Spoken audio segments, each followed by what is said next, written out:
It's like Will Smith. He just smacks them. Okay, first.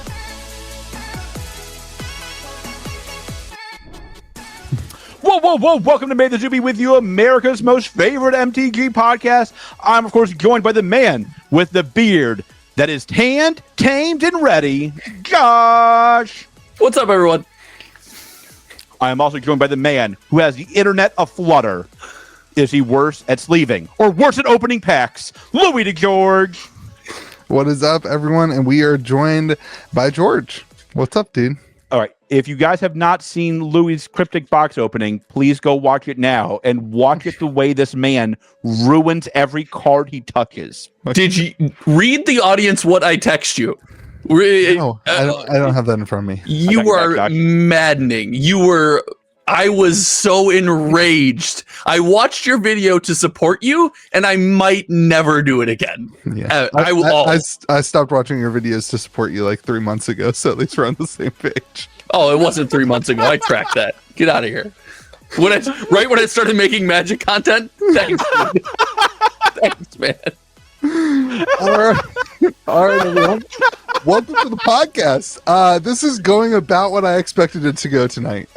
Through your fat, grubby fingers. I'm glad they can do the keyboard it right at least versus the packs. It'll be good. George, you struggled through that one. George, it's a long day. Calling somebody else's fingers fat is such a oxymoron. I don't think that's what words mean. This you can't read. All right. Today we are. These are the topics, everyone. We're gonna do battling mom. God, the running mom jokes are the best part of this podcast by a mile. Nothing but mom jokes for the rest of Marching Machine. So battling mom, those are the battles in Marching Machine. We'll talk about the new Magic boxes, the Epilogue boosters.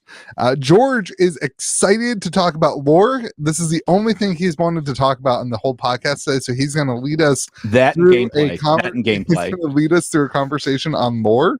And not I know one thing, and it's a spoiler. And not Lorcana. We're going to talk about bundles, and we're going to talk about Pokemon during that section, but we're also going to be talking about like what should a bundle look like in TCG world. George has a dirty little secret he wants to share with us. Cryptid Wave 2. I want you to know that's perfect, and you don't know it because it's a secret topic. Louis doesn't know it, but that is the perfect title for it. We'll do Lorcana spoilers. Apparently, we're doing. Bye, Josh. And 30th. I accidentally clicked your button. Anyway, and we'll talk about the MTZBWY 30th anniversary and the gala. So let's hop in and get into our battle with mom. Wait, am I back, or am I just gone? Yeah, I just flickered you. Urza flickered you. Urza does that. Was that a good call out? Was that a good reference or not? We'll give it to you. It counts. All right, let's talk about these battle cards. Josh, talk about it. I want to hear your takes first on the battle cards as the resident person who knows how to play Magic. Talk about a card in a standard set and an entire mechanic just printed for Commander. Holy moly. Even the animation when they described the battle card on the spoiler was just a Commander table. Oh, it's getting infuriating. Is this how you felt, George, when I was complaining about Magic all the time? Because I feel like Josh has been infinitely more negative than me lately on Magic the Gathering. No, that's literally impossible. Wow. We're getting there. Now, listen, it's cool. There's a couple questions I have about how the mechanics going to play out in reality, but Wizards playtest team has generally been on top of most things. You know, when you do this many sets for this big of a crowd, things are going to slip through the crack. But like, George, you would know. You've played, one game of Magic in the last, 50 years. Burn. I'm not even 50 years old. For the record, neither am I, and neither is Magic. So what's your take, Josh? Your take is that these are printed for Commander. You don't like printed for Commander, and I'm interested. Well, I don't like the fact that they're printed for Commander, but I'm interested to see how it's going to play out because there really isn't a good payoff balance. What it is versus what it's for. No, I'm just answering the question that was asked. All right, these are dual-sided cards. They come in as a siege. It's a new card type, the first new card type. Is this technically the first? We've had conspiracies. That's since Planeswalkers. We've also had backgrounds. Friends with that. Friends. Didn't we have like some friend thing in, what's it called? Friends Forever, which is just partner, right? Yeah. Yeah. But this is like the first like backgrounds is exclusive to Commander and like out. Oh, what would the non-background companions? Was that a companion? Yeah, companion was a new mechanic. Ikoria is dope. So definitely a new thing though, like Battle Siege. And they come in as basically not enchantments, but they act kind of like enchantments. They sit there on the battlefield. You can attack them. When you attack them and destroy them, it flips over and into something else. The one you're seeing on the screen turns into a creature. I think do all of them that we've seen. No, you got Teferi that turns into a planeswalker. Lots of different things. So that's what they are. Now, I'm curious, Josh. How do you know that this is printed for Commander? Like, I understand everything Magic lately has been just for Commander, but how do you know that going into this isn't going to create some sort of really fun limited experience? Like it very well could create a fun limited experience. It's going to diversify the gameplay. It's going to add another decision point for players, especially in limited. So it's always a positive. But the wording on the card for an opponent gets this card. Anybody else, you or your opponents, can attack this card. Even the graphic that they used to introduce the mechanic to us was a table with multiple players and you playing the battleground and then other you and opponents attacking it. And I think the balance issue you're going to find in that scenario is the incentive for attacking and defending this card. And this kind of trends towards Wizards design recently, how we see power creep happening. It seems to be all about like increased longevity in the value you can get and what you have to pay to get that value. You know, Saga, it's time. Here we got time plus resources. So it's an interesting thing to balance in limited. I think it's going to be a lot of fun. I still don't see again how this just isn't for Commander, but I'm hoping one or two pop up in something like Pioneer. I mean, they'll be all over the place in Standard, but I'll leave that to the Arena folk. So when I saw this, the first thing I thought is I'm way more excited to do this in limited than I am to do Toxic from New Phyrex or from Phyrexia LB1. Really? Yeah, like Toxic, everything was just so one-dimensional in my mind. Like everything just played and it just wasn't that fun of a limited experience. This on the battlefield, I love things that are on the battlefield. I love having to deal with like making decision points. Should I attack this? Should I attack that? Like I think this is going to be a really fun limited experience. When I saw this is kind of my takeaway. And unique like the way that like Dominaria was unique, where you had the legendary creatures in every pack, and like it kind of affected the way that you draft and that kind of thing. Well, mind you, there is a battle in every pack for March of the Machine. Yep, there's at least one battle in every pack. And then I think what you're going to see is a lot of the players as we, and maybe it's just in a limited experience, as we kind of dig into this, I'd be surprised to see a lot of defense coming down on these, where it's not just, hey, I'm going to close out the game or deal with what happens afterwards. Because defending these things feels like a losing proposition, right? Like you're on the back foot and you have to either do it for eternity or your opponent's going to get some reward. Now, sooner or later, you can stonewall your opponent. You can get to the point, but it's just going to slow down winning the game to an already advanced board state. So I don't know. It's going to be interesting. There's a lot to think about here, and it's a lot of fun. So give them credit there. It's going to be fun. Yeah, that was my takeaway too. Is like it's a unique, exciting, fun thing that I think will be an overall win.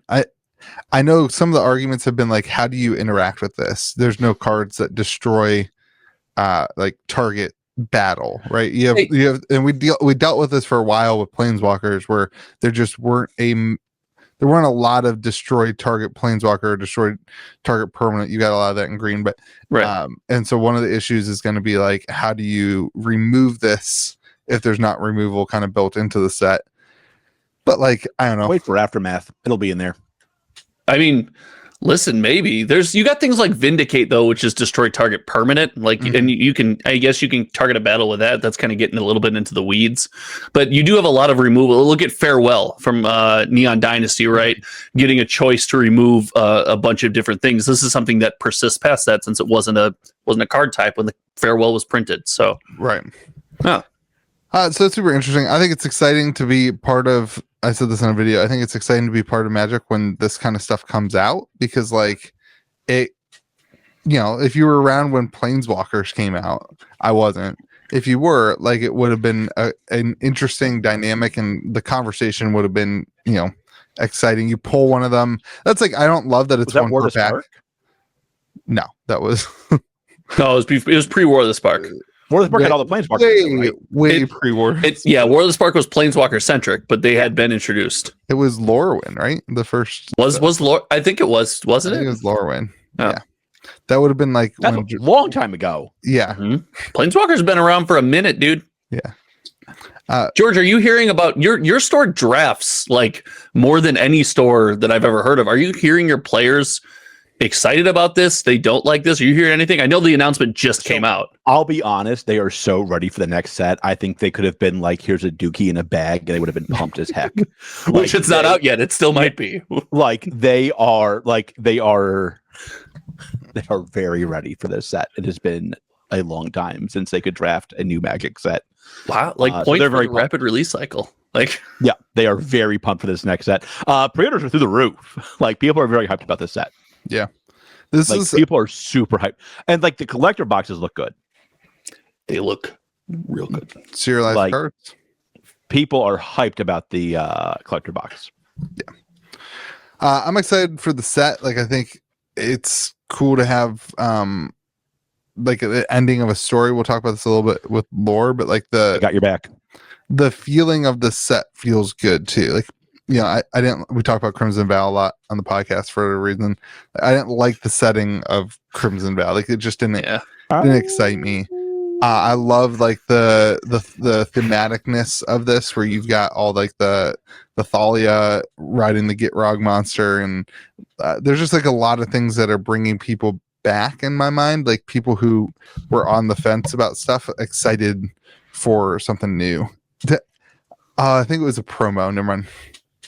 There's a Tarmogoyf promo coming out. Really?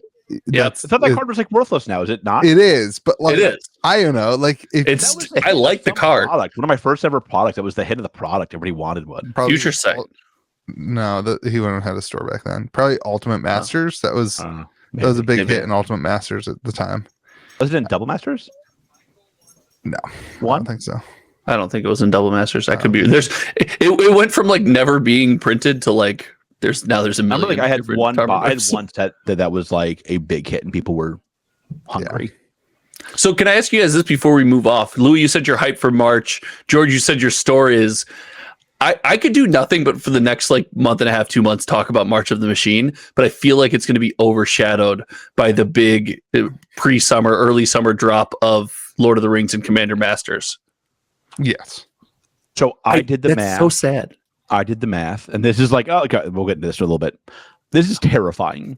If I get what I expect to get, not what I pre-ordered, what I expect to get from distribution, between those two Magic sets and Lorcana, I will spend more in that like 60 days than I did my first year of owning a store. My first calendar year of owning a store. It's pretty impressive. It is absolutely stunning what we're expecting customers to spend in those 60 days. Stunning. Like, it's gonna be thousands of dollars per customer. So most when customers the ships go down, like yours might be, you're in such a unique, situation. Unicorn store, on the base, and like my customers won't be able to, like, they just won't.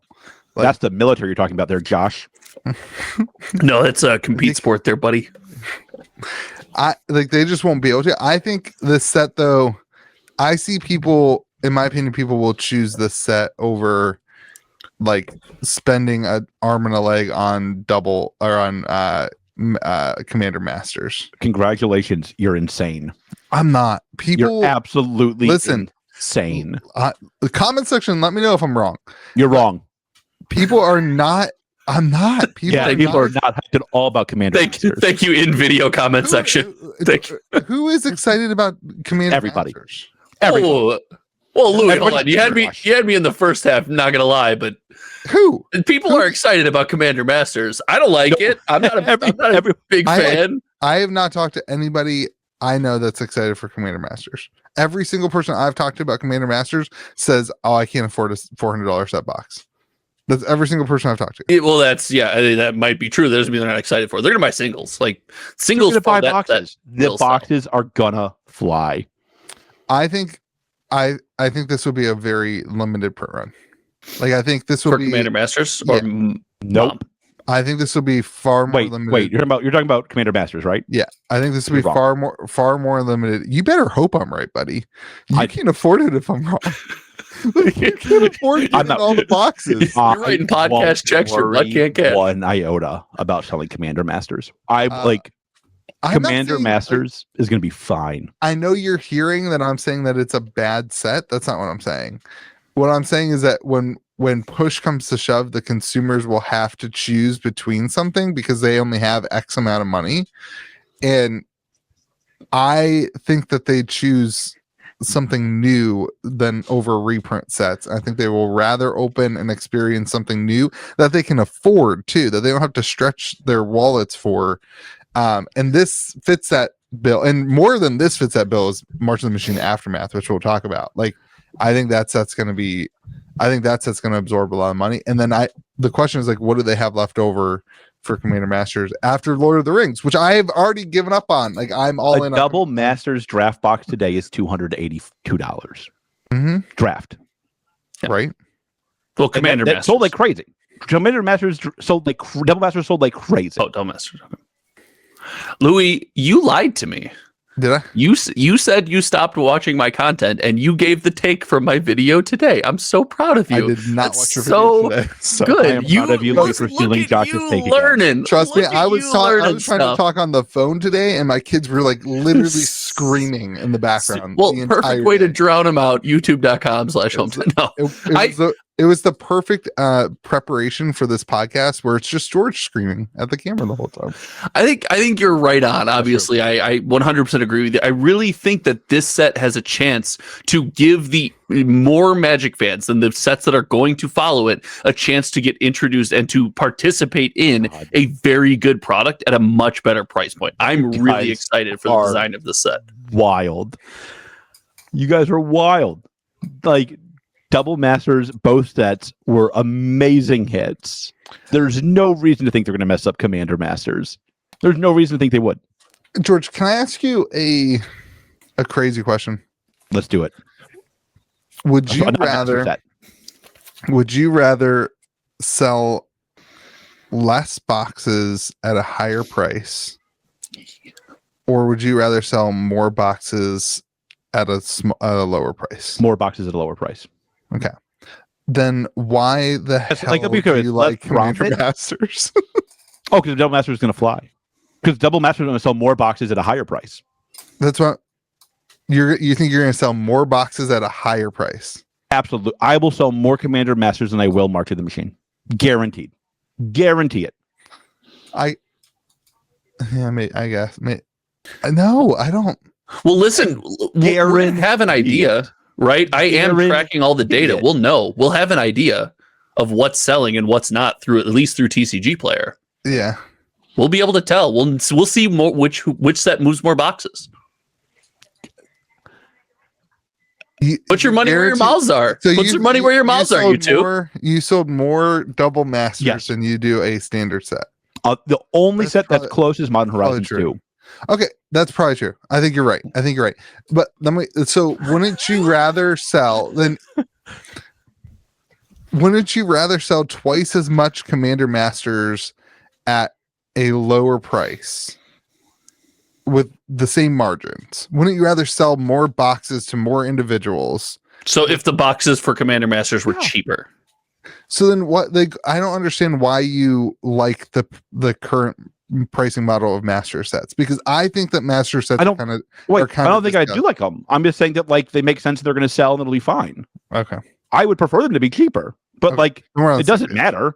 Like people will buy the living daylights out of Commander Masters. I guess. I think you're right. Like I hate that I think you're right, but I think you're right. Yeah, it's normal for this podcast. You know, like I can tell you, like I'm gonna go.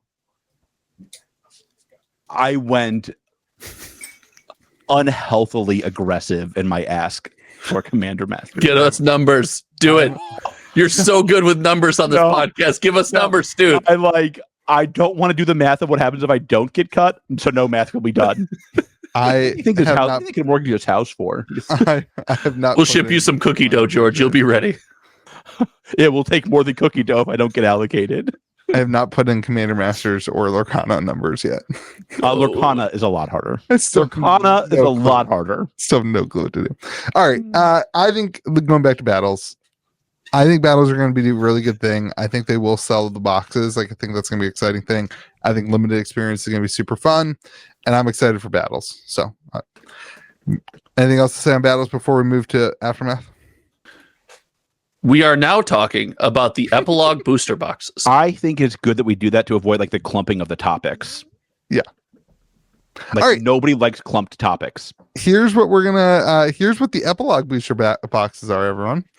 These release May 12th. Gosh, this is gonna be the worst episode ever. These release May 12th. And they continue the story in between sets. Each lore-packed booster guarantees... That's why I want to talk about lore. People love lore. Guarantees a foil and a showcase card because they couldn't sell set boxes with guaranteed foils. Now you need set boxes that have. These aren't even set boxes. Foil. They're not set boxes. They're not anything boxes. They're a new product. Another Magic the Gathering 30 years going for 30 different types of boxes in 30 years. This is the product you've wanted. This is. No, it's not. He doesn't know anything about it. How is it the product he wanted? Oh God, who is this? Who this is? It's a lower price product ish. George, the famous can spin anything. It is. It doesn't have commons. Doesn't have the calf. I think it's great. So, 5 cards per box. 1 to 3 cards rare, higher. 2 to 4. 5 cards per pack, right? Per pack. Yep. Yeah. Yeah, you said per box. I'm sorry, per booster. Super VIP. Which I'm about to say, which with Magic is not unheard of. 24 packs per box, guaranteed foil and showcase. Do we know if this is mostly reprints or if it's? I think it's not reprints. Was the thought, but I could be wrong. I believe they are. I believe they stated somewhere that they are new cards. They are functionally unique cards. Okay. I am going light on this set. Me too. I am going light on this set. Emotionally, I'm going light on this set. What can it be? There's like no time to fit another product in this crazy upcoming summer. This is like I have no I just don't idea. They make it so hard to be a fan. God. They make it. Hold on. How do they make it so? We just talked Mama's going to be awesome. We agreed on that. And then we're going to go into Lord of the Rings, which has people going crazy, whether you like it or not. Commander Masters, I don't agree with the price point. You don't agree with the price point. But it's the biggest master set for the biggest community. And there's a product in between that is brand new, and we're talking about the fact that we don't know what it is. How is it hard to be a fan here? Because there's so much stuff coming out. There's so all the time there's so much stuff coming out. It's impossible to keep up. If you have commander decks, it's impossible to figure out how often you should update them, how many it's whenever you feel like it. That's the point of commander. It's you update them whenever you feel like it. There's no pressure. Not Louis. He's gonna net deck that commander god. Yeah, there's not like an event to prep for you. You update them whenever you want to. What are you talking about? It is so easy to be a Magic fan right now. How many different sets are we in the middle of spoiler season for right now? Why does that matter? Why does that matter? Because the consumer has no clue what to prepare to spend their money on. The $1 billion sales last year showed the consumers really confused and really unhappy about that. A record-breaking year last year. Okay. I mean, like the March of the Machine. Tell me why these are so amazing, you two. Tell me why this is just the greatest product of all time. I don't think it is. No one said that. The March, but to your point, 3.5 million people watched the March of the Machine reveal the other day. So it's not that hard to it's not that hard to keep up with. Like people are stoked about these things, 3.5 million? That's a lot. That's just for the cinematic. Like It's so we don't know. We're not saying this is a good product. We're not saying this is a terrible product. A lot of people. We're just saying people are excited about it. But not Louis. No, Don't actually, worry. I was really excited about this product months ago. I did a video on this product like before they. That's the hardest part. When to do a video on some of this. I did a video about this product as soon as Distro put out what was in the product. I did a video basically being like this. Same thing that you just said, George. This product's great. The price point's perfect. I like the idea that it doesn't have a bunch of chaff that we're paying for. Like, there's a lot of good things about this. I just. Yeah, but like, is it necessary? Like, is it? No. Can I give you a hint here? None of this cardboard is necessary. So this goes to if your question is this piece of cardboard necessary? No. No. This is. This one is. Oh, I wish I brought what I got today in the mail. I got the Grand Prix version of. I don't remember. Anyway, I'm having a brain fart right now. Super important buy. Yeah. It was a trade. So this is such a cool. It's like so hard. This is the reason they said that not all products are for all people. Yeah. Because George, you are the only store in the universe that has people. All products are not for all people. They were talking about boxes like Commander Masters. They were talking about boxes like Lord of the Rings. If you're not a Lord of the Rings fan, sit this one out. If you don't play Commander, buy some singles. Like, this is not what they meant by that, I don't think. Like, this is a pretty reasonably priced box full of cards that people will like, I think. That's wild, man. It's hard. I don't think the take it's hard to be a fan right now is I'm on board with a lot of what you say. I gotta get off that ship. So I'm gonna go back to something you just said, Josh. What are they gonna put in this set? I can't be responsible for the things I say on this podcast. Like, what are they gonna put in this set that makes you buy? Tell me why this isn't Jumpstart. Tell me why this isn't Jumpstart in like the new Jumpstart product. Why would you what is going to be in this set that makes you buy this over March of the Machine, over Lord of the Rings? It's right in the middle of those two things. What would you like to see them put in this that makes you say, I'm going to put my money not into a regular set and not into Lord of the Rings. I'm going to put my money into this. Well, I don't think a lot of people, if in the niche scenario where it's like you have to choose one of those three and you get to put your money in one thing, I think this would probably be your worst choice, unless you're like, up front that you hate Lord of the Rings, right? But I don't think that's the case, right? I really don't think most consumers are going to say I have to choose. What are they going to put in the set? Well, I don't know. It's probably for Commander. Like, it's probably something for Commander. So am I going to put my money into it? I mean, maybe not. But we don't know. They're going to be, from my understanding, they're going to be functionally unique cards. Are they going to be standard legal, pioneer legal, modern legal? We have no idea. It's all speculation. For me to put my money in this set, it should be functionally unique cards that are legal in a format that isn't also Commander. And I will be interested in seeing what the cards are at that point. You've got me. I'm sold. Okay. Is that answer not satisfying to you? It is. I don't know what the question. I don't understand how to answer that question, I guess. I just don't, as somebody who sells Magic the Gathering product, I don't know what to expect a consumer to do. You have March of the Machine comes out the 21st. Less than 3 weeks later, or I guess exactly 3 weeks later, you have the Aftermath that comes out. Then June. So a month later, you have Lord of the Rings comes out. So in 3 months, you have 3 major releases. Yeah.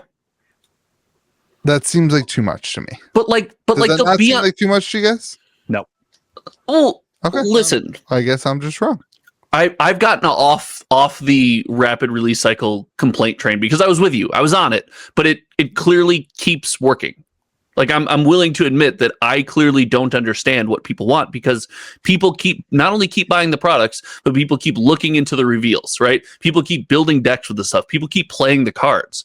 Now, the good part is you don't have to throw all that money in right away. I mean, we talk about Magic's box printing. These products will be on the shelf at your local game store for a year. You find a window somewhere in there. And yes, products will keep coming, but this is where not every product's for you. You'll find a window where there's something out that you don't like once it's out, and then you can go get your hands on something. But how are you supposed to know that if they have a different type of product? Like we have the Phyrexia bundles for Phyrexia, all will be one. For March of the Machine, now we have another product line with Epilogue boosters. How are you supposed to know this is not for me if there's it's seemingly always something that's new? Well, we'll get information about it before it comes out. Like we'll know what it is by the time it hits shelves. And some things new might not be for you. But how are you supposed to know that until you experience it? Well, but I'm saying you don't have to, right? The consumer who pre-orders or well, don't do that. Don't do that. Don't pre-order this product. Pre-order. This is not, if you don't know what the product is, or you're not willing to do the research on the product, right? Because before it hits the store shelves, we will know what this product is. And if you don't research it, then don't pre-order it. Wait till it comes out. Watch someone else open it. Watch a box opening on Kitchen Table TCG where they open the Epilogue boosters. Gum up every card that they open. And open packs in the worst freaking way possible. You two are both talking about like Magic players who watch content and are completely entrenched in the community. That's just not the reality of walk into the game store and ask Louis. Ask the owner of the game store, what is that product that I'm looking at? Thought that like the Walmart consumer won't like what? Like, is your fear the Walmart consumer? My fear is like the consumer's just confused on what everything is. That's my fear. This is, like Walmart doesn't have the big Walmart doesn't have the complete bundle. I don't think they'll have the Epilogue box. Walmart had the complete bundle. They did. Did they? I thought that was LGS only. Nope. No, it should have been. It was Amazon. Enraging that it wasn't. Amazon to do that. Yeah. I know that because I got my 30 boxes for $43. Shout out to Jeffy B. Yeah. Thank you, Jeff. Thanks, Jeff, for selling boxes below cost. Okay. If you want to sell me more boxes at your cost, Louis, I would happily buy them. Oh, there you go. Then stop whining. Continue. Listen, Lou, you're right. LGS instead of to Amazon. Like that's a good take. Like the special products like this should be LGS only. I think this is a cool product. I'm there. Like I do. I as somebody who is involved in Magic the Gathering and experiences all the product, like that's fine with me.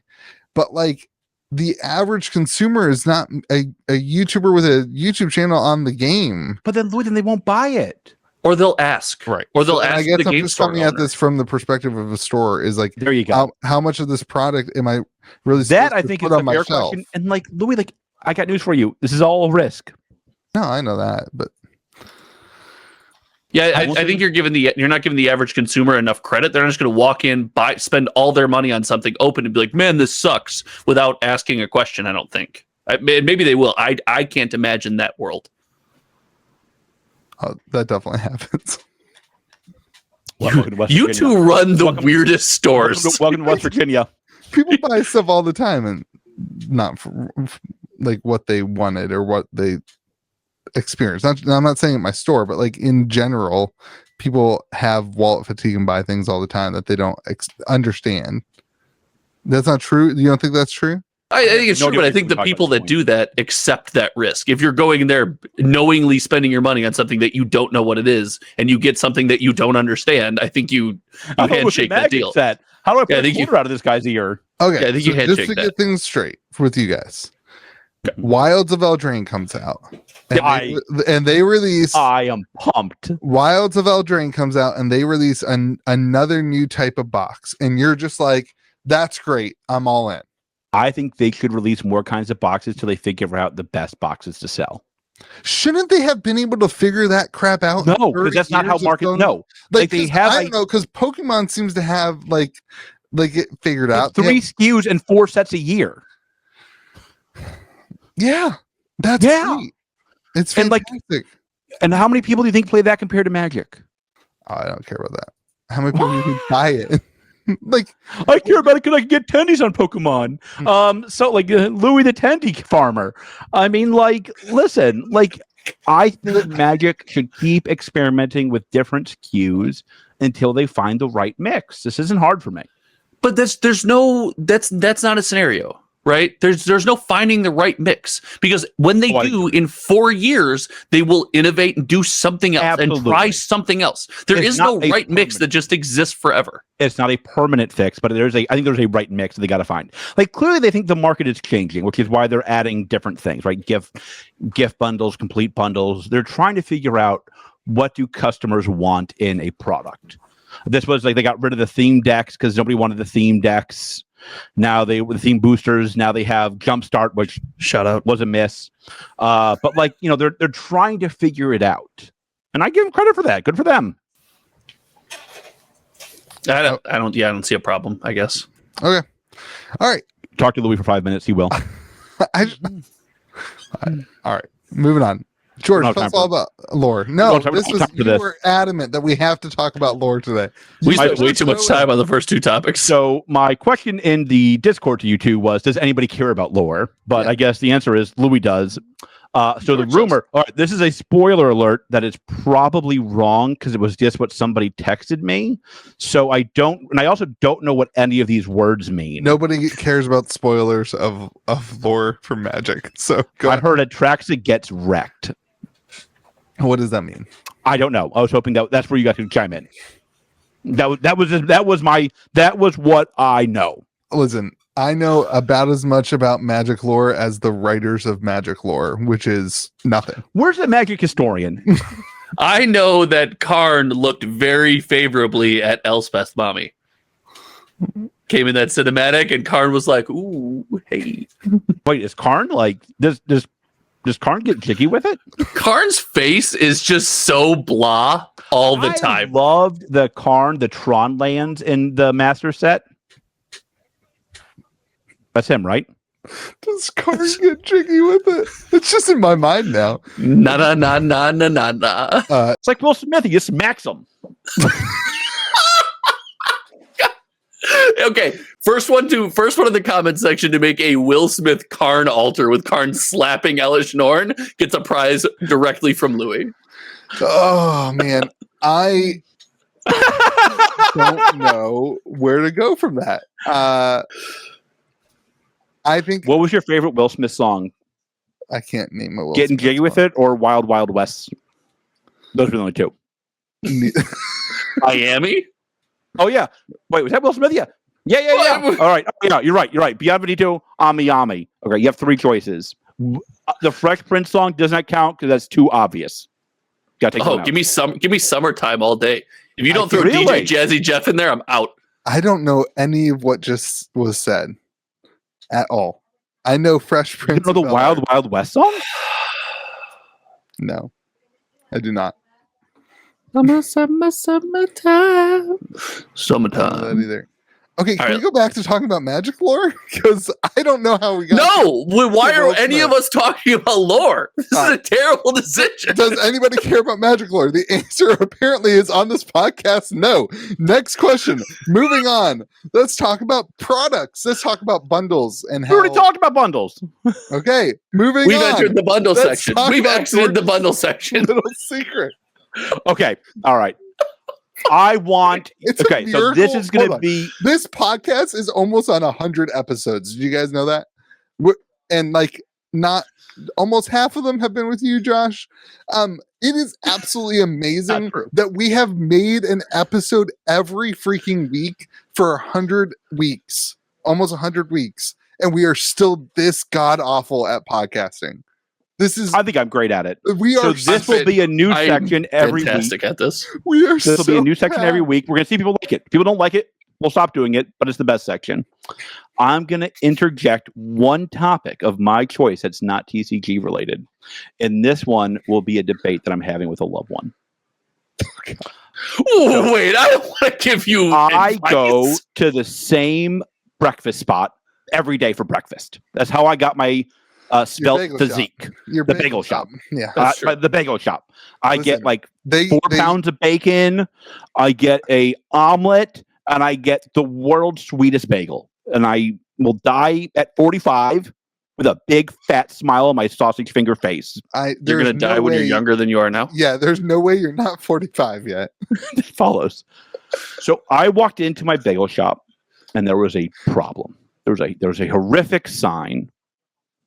It was from the from the Department of Health for my state. They got a C. They got a C, which is the lowest rating you're allowed to have and stay open, I believe. Okay. But better than that, they almost didn't get a C. Okay. Would you still eat there every morning? You eat at Taco Bell. So like I had a Taco Bell today. Taco Bell today. Like there's no restaurant that you can eat in that is worse for you or worse. I don't think it's about like health, like, will it give me a heart attack? I think it's like, will those rat droppings age me prematurely? Listen, you've been eating there every day for like a long time, and for 8 years. You're seemingly fine. Like, I mean, the damage I look great.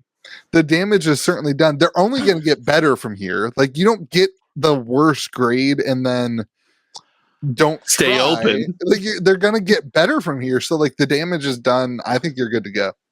I think I'm ridiculously qualified to speak on this because I think the saying is C's get degrees. I'm in. And as someone who went to college, didn't get C's, and did not get a degree, I would be pleased with a C and a piece of paper that says I passed. So listen, George, I say live your truth and eat at your bagel store. The sign says like grade C needs drastic improvements. Listen, my report card just said no. Like, no, thank you. So, like, good on. Listen, I think at this point you're preserved. Whatever they're putting in their bagels and their breakfast is preserving you. So if you stop, what happens? That was my biggest fear. Thank you. Thank you for confirming exactly what I thought. I'll be there tomorrow morning. Great. All right. Let's talk about Cryptic Wave 2. I want a picture of the kitchen. No. So, like, I must say, like, that's the other reason it didn't bother me. You did not go into this establishment being like, damn, I can eat off these floors. You're like, listen, man, whatever happens, happens. You kind of don't want to touch these floors. You don't want to touch anything, but, like, it's cool. It's cool. Okay. They also have the free refills on the Diet Coke, and that's a big deal to me. Yeah, that's a big deal. I would kill. I need it. Right, I need it in the morning. When I visit you, if I don't go to this bagel store, I'm gonna be upset. If you don't go to the bagel shop, it's because you're going to my funeral. Okay, because if you visit me, we're going to the bagel shop. If you die, I'm in your honor road tripping to. I was just May the zoo be with you live from the bagel store. Yes, we should do a live episode from the bagel shop. Doesn't sound like they have internet. They have internet. Internet's great. That's worth at least a B. I downgrade a restaurant to a C, no matter what it is, if it doesn't have internet. So for me, it's like no free refills, automatic F. Oh, for sure. Absolutely. I have 2023. The fancy restaurants here have the 6-ounce glass bottles. I want to throw it against the wall every time those douche nozzles bring me one.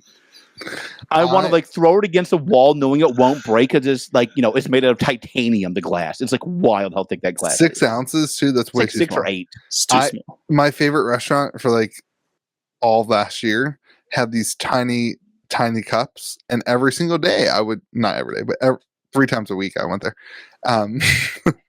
I would say, hey, they had just opened. They were a new restaurant. I was like, hey guys, you need bigger cups. Like, they were like a chicken, like it was like fried chicken sandwiches, like hot fried chicken sandwiches, and their cups were like 8-ounce cups. I was like, guys, you need bigger cups. I'll spend more money on a bigger cup. Right. Well, they didn't, and now they're closed. And that is why. But spoiler alert, Asian Chipotle is coming in, like where you mix the food. It's like a Asian buffet type thing. Like Panda Express? Yeah, sure. Like Panda Express, but not. But like, and it's better. Like that's better than what was there.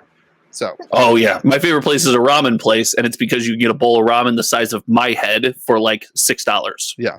Are we going to talk about your Panera Cup scam, Louis, or no? Well, I was going to talk real quick about Diet Coke because I can't drink Diet Coke from like you're saying like you go there because they have Diet Coke, and I'm like a complete Diet Coke snob now thanks to McDonald's. Yeah. Shout out to Phil, by the way. Phil works for Coke. Great guy. Tell him to get McDonald's Coke, but in bottles, because like I drink this stuff now and I'm just disgusting. So here's the thing, though: if you're gonna buy a bottle, why not get Coke Zero? Is this better? No, Coke. What? Listen. It doesn't have the aspartame. As when you go to a restaurant and you order Diet Coke and they bring you a Diet Pepsi. That's the worst. Not the same that could be a crime. That could be a crime. I don't know the Oh my gosh! The other day, somebody said the waitress was like, "We have Pepsi," and I said, "Good, thank you for telling me." Because when you don't tell me and you bring me a Diet Pepsi, I don't drink it, and then I have to pay for it. Like you're the worst customer. You give comments on the Pepsi. You tell people to get bigger cups. You're very hard to deal with. I just get my food and shut up. Very nice customer. I don't. Ever. This is why he thinks the customers can complain about all the magic boxes because he complains about everything else. I treat people very nicely, but I also speak up when like there's something that I think there's an injustice in the world. Yeah, like giving people Pepsi when people aren't kind to the people around them. I make it right. There's nothing more unkind than giving people Pepsi when they order Coke. Like I am the knight. I am West Virginia's Batman. There are preferences in the world. Oh my God, he's Mothman. He's the Coke Mothman. Mothman. Oh my gosh. Okay. Can I ask you guys something? Yeah. What are your thoughts on Cryptic Wave 2? I want to say I think it was a great topic of mine. I just want to make that on the record. I just got to remember that I don't have a degree, so I'm depressed. George liking something that was his idea. I'm sure everyone's shocked. Shocked emoji. Cryptic Wave 2. Got Wave 2. All right. Want to go over the good or the bad first? Let's go. Compliment. Let's start positive. Let's go compliment Sanders. Let's do one good, one bad, one good. The mapping and clumping seems to have been fixed. How many boxes have you opened? Enough to know that the mapping and clumping has been fixed. Okay. Do you disagree? I opened one box, so I don't have any clue. I was like, now I got a second like guess you myself. disagreed. I have zero comments on this conversation. I was like, God, I know somebody who's opened quite a few boxes, and they confirmed. Okay. They definitely fixed the noble foil. Yes. Right. Well, I mean, I can tell that from my boxes. I got one. That's great. There's one per box. Listen, that was a rough one for Wave. Well, it wasn't rough is a strong word for Kickstarter. It was It was super easy for everyone to get all the cards, which is why the value of cards is ready for the hottest take. Yes, I like the Kickstarter print it all to oblivion. You what? I want more green foils, more noble rare foils per box. I like cheap cards. Yeah, but you already have George, man of the people. Like you already have the non-foil cards already. Like I think that's fair, but like those were also harder. Those were hard. In what, Wave 2? Yeah. Wave in Kickstarter they're really easy. Like they overprinted. Like the printer screwed up on Kickstarter in the number of non-hollows and hollow nobles. So the Wave 2 is the way that it was. This printer gets a C, needs drastic improvement. Yeah. If I was saying, I would find a different printer. If it went to the health department, Tanner gets it. So like, yeah, I mean, it seems like if clumping is fixed, that's a huge win. Clumping is fixed. I can like that tells me clumping that is fixed. In Cryptic, the foils, the rarities aligns up with what you should get now in the foiling. I'll say the foil sheen and like scratch, like I didn't have a single scratched foil, which is way different than the foils look good. Like in Kickstarter, nearly every foil had some, because the spray that they used, they didn't use enough of it, or the mixture was wrong. So that's a big change for Wave 2, which is really good. We're about to talk about some of the problems with which relates to the printing quality issues, but like the most important thing I would say is that like the box does what it needs to do, which is like the packs are fixed. You can draft this, you can do sealed, you can do what you need to do with the packs to make it a playable game, which is a very good thing. Yeah, I mean, you can play. We drafted with Kickstarter, but you had to do the shuffle the packs. Yeah, shuffle the packs. Yeah, yeah. You don't have to do that with this. Yeah. Okay, so one of the downturns for me was the in my box anyway, the amount of glue. It's like there was a glue shortage. I talked to Tanner about this because that was true on my box, on several of my boxes. Let me first say the person I know who did a mass box opening, it did not happen on any of theirs. Okay. So it doesn't seem to get affected the whole print run. This was confusing because Dr. Louie, there is no glue. It's not me. Oh, it's all heat pressed? Bingo. Interesting. So bingo.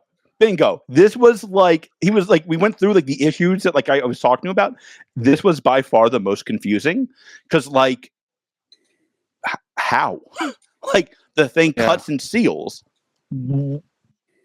It was your top, I'm assuming, right? I didn't watch your sausage fingers mess up all your cards. I never checked the bottom. So my bottoms, unsurprisingly, were great. My bottom is fantastic. It was juicy. It was sealed perfectly. Yeah. My top, loosey goosey. Yeah. Interesting. What do you think about my bottoms? I did not check. I certainly didn't check your bottom. And you didn't watch that video? My sausage fingers all over the bottoms. This is off. This is off the rails. It's going to be. The only thing I worry about is much of the indie TCG community has been inundated for product quality with the release of TCGs that came about my bottoms. No, I'm not talking about your bottom with this. Much of the indie TCG community is familiar with George's bottom. They've just been inundated about podcasts like this talking about product quality, and I don't want this to be something that turns people off. It's not. It's not present in every box. Be very clear here. What I would not do candidly is buy loose packs. Sure. No, I'm not even there. I mean, buy loose packs is there enough here? That's why I wouldn't buy loose packs. My tops weren't well sealed, and the gold foils, the rare foils, were all backwards. Okay. Now, Louis, you had a lot of backwards rare cards. That's true the whole print run. You can take all the gold foils that you want from me. That's not the. If somebody was going to reseal boxes, they wouldn't take out all the rare foils. They would take out the noble foils, which weren't backwards. One noble foil per box. Right. Those weren't backwards. No. Which was weird. And also the cryptic text was not backwards for me. So I have not pulled a frog. I have a bounty of $559 right now, I think, on the frog. Where's that number come from? $1 more than the last bounty? There's a bid going on in the buying. So I think the you know what, screw it. I'll go $700 for the frog. There you go. I think live right now. Ribbit. I don't think there's an issue with buying sealed packs from a store that and I sell sealed Kickstarter packs all the time. I think that's fine, but I'm not. I wouldn't buy it online from a guy. I wouldn't buy sealed loose packs of any game online ever. That's sorry, fat cat. Not some of us can't afford whole boxes. That's not something I would recommend to anybody to ever do for any game. I think for me, one of the things I think was I thought that the cryptic background in the foils was going to be more prominent in this. That's fair. And I was actually, as somebody who has opened a ton of Kickstarter, has a whole Kickstarter collection and has sealed boxes of Kickstarter, I was actually a little bit worried that Wave 2 was going to turn into more exciting than Kickstarter. So I had the kind of a double-edged, in one realm, I was bummed that you can't see the cryptic text more in the backgrounds, because as somebody who enjoys the product, I really wanted to make a full set of it because of the way that it was going to look and whatever. But now that I've seen it, I just don't think it's in my opinion, different enough for me to be like, you know what I'm going to do is do a whole another binder of a foil set. And I think that's a huge win because the boxes will, in my opinion, stay lower as a result of the current community maybe not valuing it or seeing it as a higher tier than the regular Kickstarter or than Kickstarter. I think that's a win. Okay, so I agree with half what you said. First of all, the rumor I'm hearing is Southern is sold out. Yeah. So like, yeah, that's what my rep told me. Yeah. So like, the only place stores can pre-order this or get more boxes is at crypticpreorders.com from Tanner, basically. Crypticpreorders.com is the only place you can get the boxes right now if you're a store. I think this is going to sell out fast, both at the store level and at the clearly the distro level and at the store level. I think that's good. You know, listen, the right number of booster boxes to print is one less than what is needed. Like, that is the ideal number of booster boxes to print. It feels like he might have nailed that, to be honest. I think that's maybe a little bit low, but like not very low. Like, I think it's pretty close. This is like, I think it's in a good spot. Like, I think boxes are going to sell. Stores can get it. He added a few hundred new stores, he said. So like, pretty good. Yeah. My rep said, he was like, it's funny. He's like, you and I think he knows your store, George. I think he's like, you and George have been telling me for weeks to like tell my other constituents about this. And I have been, and nobody's wanted it until now when people start seeing everybody wants it. Like, you know, it's selling out and now everybody wants it. And he's like, good job getting in early. I was like, well, like I was been in since Kickstarter. So, yeah, like, I don't know. Like, it's sold out. I think that's fine. Flex on your rep. I can't figure out why you get bad allocations. Bad allocation. My rep loves me. Other rep that I had before him, not so much. I forget who got you this rep. So the this is the way new TCGs work, right? Like, everybody wants what's sold out. Like, it's the dumbest thing in the universe, but it's the way new TCGs operate. I'm sorry to bore you, Louis. Like, a long day. Tell me about it. I talked to you. So like, you know, the fact that distros sold out is a very, very good thing for Cryptic, I think. Oh yeah, that's good. And I think it makes the question like, what do you do with the next set? Like where do you put that in the print? I think you just double it, right? Like, you put the two print. No?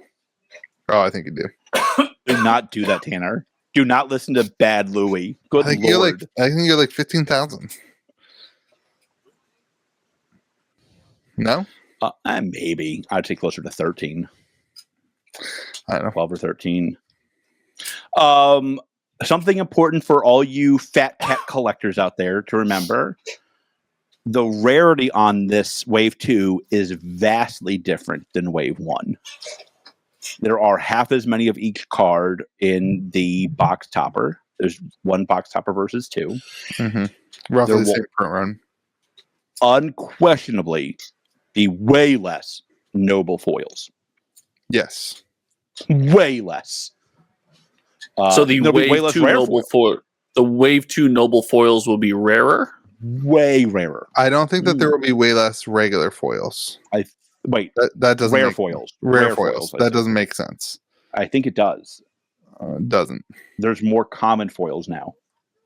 I think it's not. I think there's 3 or 4 rares per box, if I remember right, for foils. I think the number of rare. You might. I don't know. Mm-hmm. Right, twice in one episode. If it was. Oh, when you have like 50 takes. Wait, did you just right twice in one episode? Hold on. Did we plan the streamers? This has never happened before. Louis, do you have the button? Push the button, dude. No, I'm always right. It's just very rare that Louis admits it. Oh. Yeah, I mean, like, I think this is a win. I think this sets a win right now for play, like, for new players and new stores. Yep. Like, that's where I see the win. 100%. That's where I see the win. Like, collectors of frog cards.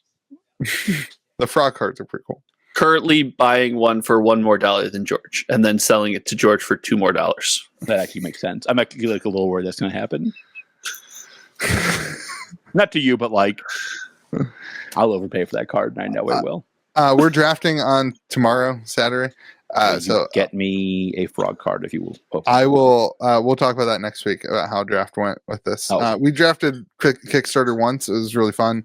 I'm excited. Cryptid Field is awesome. Yeah, I'm excited to draft on Saturday. So cool. Good job, Tanner. I mean, everything. Congrats. Congrats. Yeah, I mean, selling out a distro is a big deal. Congrats. Yeah. So super cool. All right, let's move on.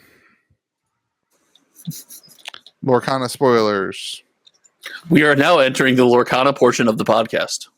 Thank you, Josh. That's very. We saw I like that. Tigger. What a cool character. I thought we. I love that they're doing the cinematic spoilers for like all the new hot cards. I love that. Didn't we already see Tigger like a long time ago? No, it was spoiled 2 days ago. I know I've seen that artwork. It was in a cartoon. No, it was in Winnie the Pooh. No, I know I've seen that artwork before. I think we did. I think it might have been the artwork. The card was spoiled. I think we have seen the artwork before. Gotcha. Louis. I'm with you. Oh, Louis was right. How many times is that this episode? Well, that'll make one. Yeah, first time on the podcast. Congrats. Weird choice of host, by the way. Tell me all the things about Lorcana. I don't know anything about this, George. Okay, so you got to, if you're going to carry something, it's time to start. The whole podcast is what I've carried. Yes, we're on the same page. Right into the ground. Sorry, guys. It looks like we're starting to get a better idea of gameplay, where the main hero looks like it might only be able to be attacked by other main heroes. That's kind of like the running theme right now. And it does look like you're going to have, like, they're trying to, like, this is all like wild speculation about gameplay. And if you know, there's one thing I love is wild speculation. And there's one thing I'm really good at, it's gameplay. It does so. And there's also a crazy thought going on that like the different heroes will interact well if it's in the same kind of genre. So like there could be like a Lion King deck and that will have two colors in it, but the Lion King characters will have those two colors be predominant. So it's, we're starting to get a better idea of how this will look and how this will work, and people seem to be enjoying it. And pre-orders are open for stores, so it is exciting. Ooh. Was there a Goofy spoiler too? I thought I saw there was a Goofy. There was a Goofy spoiler this week. I think that was last week. Goofy's the best character. I went to Disney and I have a picture of myself. I bought one of those giant green Goofy top hats with the ears. I love Goofy. Goofy's great. I could see Louis loving Eeyore. The Goofy movie is one of my favorite movies of all time. Oh no, another rainy magic day. Why bother? Why bother a new box? It's so hard. It's so hard to be a fan right now.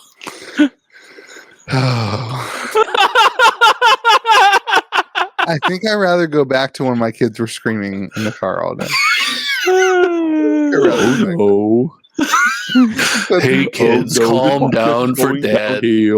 We're going to have fun at the park, I swear. I loved Eeyore. Eeyore got it. Eeyore got what life was like before I realized it. Just like Concede, yeah. The concession in Eeyore's eyes is just 100%. The only thing I go back to with Lorcana time and time again is I cannot wait to open it with my kids. Like I think that's going to be sweet. That's going to be the magic of Lorcana. Like I don't know. I think this one goes the road of Pokemon, where like the vast majority of people who open it don't play the game. Yep, you could sell me that bill. And so this goes back to me. This goes back to me to how do they handle chase rarity? How do they handle things that are exciting and fun to open? If they go magic route, where like you get the chase foil in like 1 in every 3 boxes, where it's like, foil force of will, you open 3 collector boxes, you can pull it. I think it's not going to work. I agree. If they go the route of boxes that they're not producing, that will be a big problem. I agree with you. What? They're not making collector boxes for Lorcana. Well, like I'm saying, if the pull rate of the chasiest chase is 1 in like every 3 boxes, I think that's going to be a problem. If they go to like Pokemon model where you've got Rattle, who's what open. are you talking Just about? evolve into a PokeTuber already. Just complete the process and evolve into a PokeTuber already. This is so hard to listen Louis, to. The secret rares for Pokemon are exceptionally hard to pull. Yeah, and that's why people open packs and like it. So wait, so 1 in 3 boxes is way too many and going to kill frequent? the game. 1 in 10 million boxes is perfect. Saying it's too frequent. Holy moly, if you listen with your ear holes, you'd understand. That's not what anybody heard. That is not the connotation that you gave it all. But even so, 1 in 3 boxes seems fine. Yeah, that seems fine. It's super easy. Like, the point is it's easy to pull, so then people don't open boxes. It's not as fun when you hit it. It's not like the rarity. Chasing an Umbreon, a Moonbreon is a exciting thing that causes people to open boxes. I would argue that it was something like Pokemon, or what you just theorized with us, Lorcana, might be, that those boxes will still get open, not only because of the demographic being targeted by the product, but the IP behind it. Pokemon's got that IP where people buy Pokemon and open it. Sometimes you've made the point before, just to chase their favorite Pokemon that has nothing to do with the chase. I think in Lorcana, we're going to see something similar. If you're cracking packs to get to Moonbreon, Louis will put the Gambler's Anonymous number in the comment section below. Find help. Find help. Go. I'm also chasing the One Ring. I'm also why not? It's the One Ring. I mean, like, if you're cracking packs for Moonbreon, God bless you. I don't know, man. It seems fine. Like chase has to be attainable. They're right. Like there's a line. Problem. They should not do that. Like the carrot and the stick only works if you can see the carrot. It has to be attainable to some degree. God, opening packs from, isn't it like 1 in like several cases? He's opened a metric, I think 2,600 packs, something like that. He hasn't hit it yet. Whoa, it hasn't hit it yet? Yeah. Is there one? Huh? No, it's just hard to pull. That's a lot of packs. My fingers would be sore. It's a lot of packs. That's amazing. Hold on, I gotta pull this up. I want to see what it is now. The Moonbreon? Yeah. How much? What's it at? This is as bad as when George asked, "What does Pokemon stand for?" Pocket monster. My favorite is that you type with one finger like any other old guy. He can't use both hands because he doesn't have a mic stand still. That is the Kickstarter that we're starting. It's the George's mic stand product. It's only going to deliver one product. It's going to deliver a mic stand to George. We're going to have tiers. We're going to get the diamond studded tier. Comes from pallets stacked taller than Josh from China. So it's $400 now. That's 200 packs worth of openings for Moonbreon. Yeah, it's only $400. Actually, $2. Yeah, packs only $2 a piece. Nah, it's like $5 a pack, $7 a pack now. Probably $7 a pack. For just spend the to the person who opened. If you're buying loose packs off of TCG Player, it is to the person who opened 2,000 packs. Just buy the Moonbreon. Yeah. What are we doing? It's only $400. So like, you should always buy the single for Pokemon. Always. Just buy the Moonbreon. I love how when it's Pokemon, George is like, buy the single, but when it's Magic, it's like, if you're trying to say opening packs, if you're trying to say $400 boxes, right. No, that's fine. Everybody if you want to crack packs, buy packs. But if you're looking for a card, buy the card. Don't ever crack packs to get the card you're looking for. That is stupid. Josh, do you have any takes on that? Do you have anything to say about that? The way George rattled your brains about it last week? Nothing to say. I don't know what we're talking about at this point. Like, if you want a specific card, go buy the specific card. If you want to crack packs, buy packs. This isn't that hard, I don't think. Okay, let's talk about the 30th anniversary box and the Go buy some and crack those packs. That's how you can get the single you want. George, are you going to the gala as Metazu's biggest fan? I'm not. No, why not? God, I think it's on the night I'm booked. You're booked? I'm in DC that day. I think I'm in DC that day. I'm going to DC 3 times in the next couple months. Fun. Is that to be my vice president like I talked about today? I'm in. If elected, I will serve. Did you get federal jury duty? Somebody I know got federal jury duty this week. That sucks. I didn't even know that was a thing. That would be rough. No, it's ALS stuff. I got jury duty a few months ago and I didn't go. Did I tell you guys about this? Wait, what? Did you just not show up? They sent me my FBI. If you're listening, please stop listening. They sent me my jury duty thing, like, and I got it on the day before Christmas, like on Christmas Eve. I was like coming like back in my house. I opened the thing, I put it in my truck, and then it was Christmas, and then we traveled, and then we did the Christmas Eve, the New Year's, we were gone for 10 days. On like January 7th, I was like, oh man, I forgot I got jury duty. I better look at that. I opened up the thing and it says, if you do not call this number and respond by, I think it was January 3rd, because like it was like 2 weeks or whatever it was, then you are under perjury of law, blah, blah, blah, blah, call this number. So I called the number. And I was like, well, don't do that. Don't call the number after you break the law. If you break the law, call this police station quickly. I was trying to get out ahead of it. It could be anything. It could be a boat. The worst would be like they show up at my house when I'm supposed to be watching my kids, and then like I have to go somewhere. So I was trying to get out ahead of like jail time. And so I call and I'm like, hey, I missed this. What do I need to do? And they're like, oh, we'll transfer you to the person you need to talk to. So they transferred me to the person I needed to talk to, and it went to voicemail. I left a voicemail, and they never called me back. So I don't know. I'm not in jail, and the ball's in their court. Like I did my side of it. If we're gonna confess, GG, they can find me there. If we're gonna go ahead and confess, I guess I'll go ahead and say it. I've never responded to a jury duty notice. Wow. Really? Not once. Wow. Never once. A bunch of felons on our podcast. Never once. They've come and they've gone, and I've just been like, oh, this is junk mail. This is advertising someone's trial. I don't want to do this. By far, the best thing law school did for me is get me out of jury duty. By a mile. By a mile. Okay, so let me ask you guys something. Yeah. What are your thoughts on MetaZoo's 30th anniversary boxes? So and they're doing the MetaZoo Gala. The MetaZoo Gala. 30th Gala box. And they have a special sneaky box that you can only get at the gala. That's not true. You can get it at the eBay Live that is happening at the gala. Yeah. Gala. Or you can go to the gala and get one there. Gala. But it's a gala exclusive thing.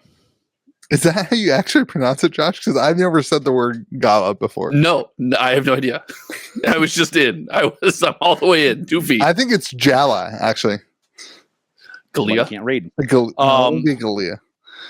Okay, let's start with 30th anniversary boxes. Josh, what are your thoughts on the 30th anniversary box? Oh, no. I want to hear George tear this apart. Why? I cannot believe you would let an indie TCG mock what might be the most successful Magic product of the last year. I think they're mocking. I think such a magnificent, insane product, and you're going to sit there and let them mock this product. And they're having fun. They're having fun discussing the wild success. I really hope. I hope Mike is watching while you tear this product. How dare he mock Magic the 30th best and YouTube product bozos to come were out? fudding it up. I love this product. Yeah. YouTube bozos will fud it up. I can't believe they would do it and sell this for $25. You're going to try to follow in the footsteps of the most powerful product of the year. You're going to sell it for $25. I don't think. Oh man, they were supporting the Magic 30th because they know how successful it was, and they're trying to ride that to Valhalla. And good for them. And so that's the company's statement. MetaZoo as a company supports Magic 30th anniversary. If they don't, I don't know what they're doing because Magic 30th was a great. Well, product. they're giving away through Rudy, so I guess that means George. You think Rudy's supporting Magic 30th? If anybody could support Magic 30th now, it should be Rudy. That's a bold. After the litany of videos that man released, where I thought he was broken, that is a bold statement. Magic 30th really did break a lot of you. Magic 30th, yeah. And now nobody cares. A week after I started making Magic MetaZoo clearly cares. I wanted to quit making Magic content. And yet here we are. Gosh, I need to just become a week after I started making Magic content, I wanted to quit. Another rainy product. It's so sad to me that we haven't talked about Scarlet and Violet. Complete the evolution. Just be a fucking YouTuber. Listen, we'll still love you. We'll still love you. George won't. Oh no, you never did. I think you would be the funniest PokeTuber to ever exist in the history of humankind, because they're all so positive, and you've never been positive about anything ever in your existence. That's not He's true. positive that some of these products suck. I was positive that's a good point. I was positive for a long time. The internet broke him. Comment section. What have you done to this man? It wasn't the comment section. It was anyway. Moving on. I think that the 30th anniversary is a funny April Fool's joke. Yeah, I think why is it fun? It's funny. Listen, it just is. If you're looking for an April Fool's joke, this one was like, if you're a TCG and you're like, hey, what could we do that's like funny on April Fool's, like poking fun at something that was that hot. I think it's a funny joke. I think where it's not funny, I think people should look at this in the same way that they looked at the Halloween packs. Where MetaZoo did those Halloween packs, you were supposed to just give them away. Like, if you look at this as free Tendy Town, that you're going to buy the 30th anniversary pack and like it's going to be a successful product and like the best thing in the world, I think that's a mistake. If you're going to look at the 30th anniversary as like something funny to open on a YouTube channel or with your friends who play MetaZoo as a April Fool's thing, that's the win in this product, and I think that's a win. So I agree. They did the thing I don't love, which is like they did the thing where like oh, and there might be something else in this package. I'll tell you later. I guess like come on, man, like tell me what's in the product if I'm going to buy it. Yeah. But like overall, it was relatively cheap on like Magic 30th. It was. I agree with Josh though. Like it is mocking something that you love, George. And I do love. I mainly love how wrong all of you were. Not you, Josh. You were somehow more tolerable than like Louis and like. That's because I don't call things predatory every week. I just do it when they really are predatory. Yeah, like Magic 30th anniversary. Like you like. That's what I loved. It's like how I was like, we will all move on and nobody will care. And it was the end of Magic as we know it for everybody else. Okay. I never said that. Nobody said that. That's Magic. Who said it was the end of Magic as we know it? I don't think I said that. I don't think that's the case. It does sound like something I would say. That would be fair. I think you said something very similar. I think your thumbnail the other day was "Magic changed forever again." So there we go. I mean, like it sounds like something I would say, but I'm not going to claim that I said it without evidence. All right, somebody go watch all the episodes and tell me. Like this is where MetaZoo is at its best. Is like joking and having fun. Like this is where MetaZoo products are at their absolute best. Like. I wish more games didn't take themselves as seriously. Like, it's okay to release one-off fun products that are just meant to be funny. Like, I think that's good for the community. I think more companies should do that. I think the Gala is great. It supports a charity, obviously. I think it supports King Pokemon's cause, if I remember right. Shout out to Gary. And that's awesome. Like, again, like this is more TCGs should do more philanthropy. I know Tanner does a lot with the burn centers. Yeah. MetaZoo does a lot with, I believe, autism. Like they're, listen, like, all these, listen, we're all very lucky to be spending as much money as we are on cardboard rectangles. It is very good to give back, and I am happy that MetaZoo is doing so, and I hope more games follow in their footsteps. Yeah. It's a good take. All my takes are always good. That's 3 in 1 podcast. Continue. I'm not like a big fan of like a black tie event. Like that's just not like I had to go to a wedding this weekend. I didn't wear a tie because I don't have one. That was another moment. You're like, weddings suck. Yeah, weddings are horrible. Oh no, that's actually true. That's not even. That's not your moment. That's a fact. That's a weddings fact. do not suck. Awful. You go drink, eat, and dance all night. Weddings are a bleak affair. 100%. Guarantee. 100%. Yeah, like the wedding was like the ceremony was 11 minutes long, and I went up to the pastor. I was like, "That was the best wedding I've ever been to. Good job." Yeah. Most weddings are not crazy long ceremonies. When you're my age, you start getting invited to second weddings, and that's even more depressing. Because you're like, no, you get one. I've done my time with you. You don't get. Do you bring a present to that? Oh, hell no! I don't go to that. Right? If I went to your first wedding, that's as much as I need to go to your wedding. If you're not one of my top 5 friends, you're not getting me to 2 weddings. You've had enough. Interesting. You guys are so horrible. Why? Weddings are great. Weddings are so much fun. I'm happy for them. I hope the second one's better than the first one. But I don't need to go to 2. I already went to 1. When my wife was like, "This is what our budget is for our wedding," my response was like, "Yeah, but think about all the things we could do with that." Welcome you and every other husband in the country. Wow, we didn't have an expensive wedding, but we could have gone to Hawaii. That would have been fun. Yeah, I set a budget. I set a budget for our wedding too. Guess what? I could have bought 6 boxes of the new Magic set. It would have been awesome. And you learned an amazing lesson. You learned the difference between budget and light suggestion. Very quickly. That's what happened at my wedding. I set a budget, which in my mind is a rule, which I found out quickly is a light suggestion. But the rules are meant to be broken. I found that. Listen, lessons of a married man. I found out real quick. Anyway, so have fun to anybody who goes. I thought you meant to the wedding. I was like, what's going on? Such a downer. And 30th anniversary, looks cool. I think it's funny. Listen, if it wasn't April Fool's, I'd be like, what the heck are they doing? This is dumb. But it's April Fool's, and you can do anything you want on April Fool's. That's the way April Fool's works. Remember that, viewers.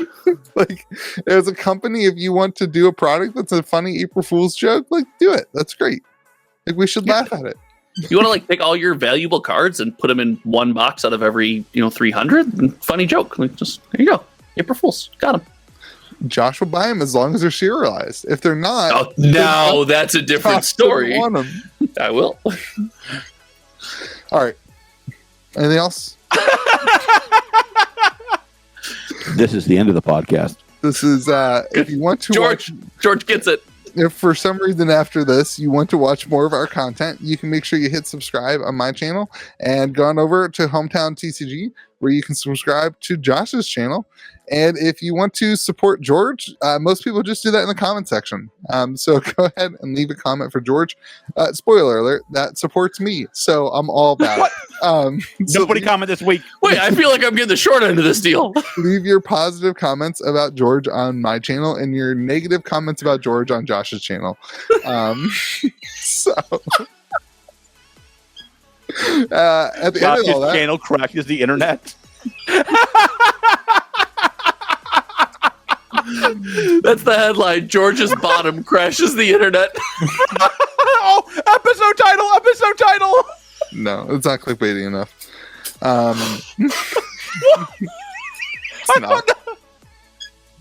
Card getting jiggy with it. It's definitely the title. If you want to buy product, there's links below all my videos now. GamerGrove.gg. You don't even have to do that. There's links below all my videos now. I found out how to do that. So GG's. Anybody else have anything to say? I think I've said it all, man. Everyone be kind to the people around you. May the zoo be with you.